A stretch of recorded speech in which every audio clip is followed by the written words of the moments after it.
नमस्कार, स्वागत आहे तुमचे आमच्या चॅनेलमध्ये। आवाज महामुंबईचा, शोध बातमीचा, कौल मनाचा। चला तर मग आमचे चॅनेल शेअर करा, लाईक करा आणि सबस्क्राइब करा। धन्यवाद। दापोली पारगाव विद्यालयात आनंददायी शनिवार।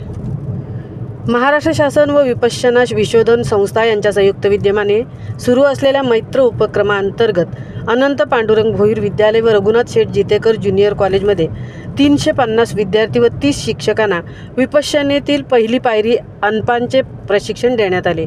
पनवेलमधील सुधागड विपश्यना सामाजिक समितीमार्फत विपश्यना साधक श्री वेटी सर यांच्या मार्गदर्शनाखाली व Shri Kasera sir, Shri Totre sir, Shri Waghule, Shri Bansode, Shri Gandhi sir, Shri Santosh, Shri Vishal, Shri Pawar, Shri Mayekar, सौ साधनाताई व सौ रेखाताई यांच्या सहकार्याने विपश्यनेतील पहिली पायरी अनापानांचे प्रशिक्षण देण्यात आले, ज्याचा फायदा मुलांना व शिक्षकांना आपली एकाग्रता टिकवणे, स्मरणशक्ती वाढवणे, मनाची जागृती व सतर्कता राखणे, निर्णय क्षमता वाढवण्यासाठीच्या हेतूने प्राचार्य सौ पुष्पलता ठाकूर यांच्यासह 25 शिक्षकांना 3 तासाचे व विद्यार्थ्यांना 70 मिनिटाचे प्रशिक्षण देण्यात आले। आनंददायी शनिवारमध्ये 5वी ते 8वीच्या विद्यार्थ्यांनी आपल्या शिक्षकांच्या मदतीने सुंदर प्रकारे आपली हस्तकला जपण्याचा प्रयत्न राखी बनवण्याच्या माध्यमातून केला व छान छान राख्या बनवल्या।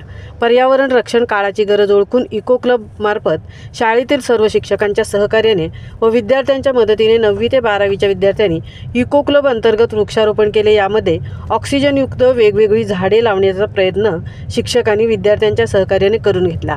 विद्यालय व ज्युनियर कॉलेजमधील सर्व शिक्षकांचे योगदान इको क्लबमध्ये उल्लेखनीय ठरले आणि पर्यावरणाचा समतोल साधायचा असेल तर वृक्ष लागवड करणे व तिची जोपासना करणे हे काळाची गरज आहे हे सिद्ध केले।